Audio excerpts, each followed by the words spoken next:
Deuxième type de modification post-traductionnelle que nous allons envisager aujourd'hui par ajout d'un groupement, c'est la glycosylation. La glycosylation, c'est une modification post-traductionnelle qui ajoute des sucres. Les protéines glycosylées sont destinées généralement à être sécrétées ou intégrées dans la membrane plasmique. La glycosylation est trouvée chez tous les eucaryotes et la chaîne polysaccharidique sont souvent ramifiées et la partie glucidique des protéines glycosylées varie en poids de 1 à 50% de la masse de l'ensemble de la protéine. Les chaînes d'ose sont liées aux protéines par des liaisons O-glycosyliques ou N-glycosidiques selon leur type d'ancrage. Et la terminaison des chaînes de glycane est faite dans l'appareil de Golgi. L'ensemble des glycanes ajoutés sur les protéines forme le glycome.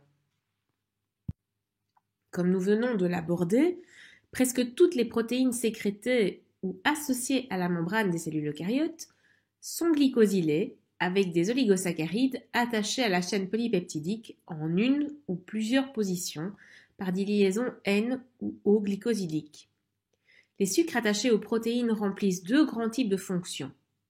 Tout d'abord, des oligosaccharides spécifiques fournissent des sites de reconnaissance qui étiquettent les glycoprotéines pour qu'elles soient reconnues par d'autres protéines à l'intérieur et à l'extérieur de la cellule et commandent donc leur participation à divers processus biologiques. La deuxième fonction, c'est l'adressage par exemple des leucocytes vers des sites d'inflammation, qui est un exemple important de ce type de phénomène. Par ailleurs, comme vous pouvez le constater sur ce schéma, le degré de complexité des glycans ajoutés va de pair avec l'évolution de l'organisme considéré. Comme nous l'avons déjà envisagé, différents types de glycosylation peuvent être rencontrés.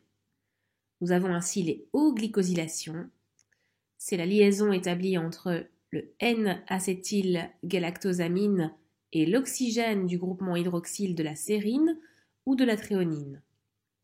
La O-glycosylation est catalysée par des glycoprotéines glycosyltransférases et les résidus de sucre sont ajoutés directement sur les acides aminés cibles, les uns après les autres et sous la forme activée, c'est-à-dire liés à un nucléotide.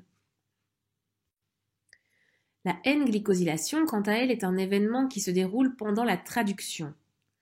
Les oses sont fixées à l'azote du groupement amide de l'asparagine et le sucre immédiatement attaché à l'asparagine est la N-acétylglucosamine.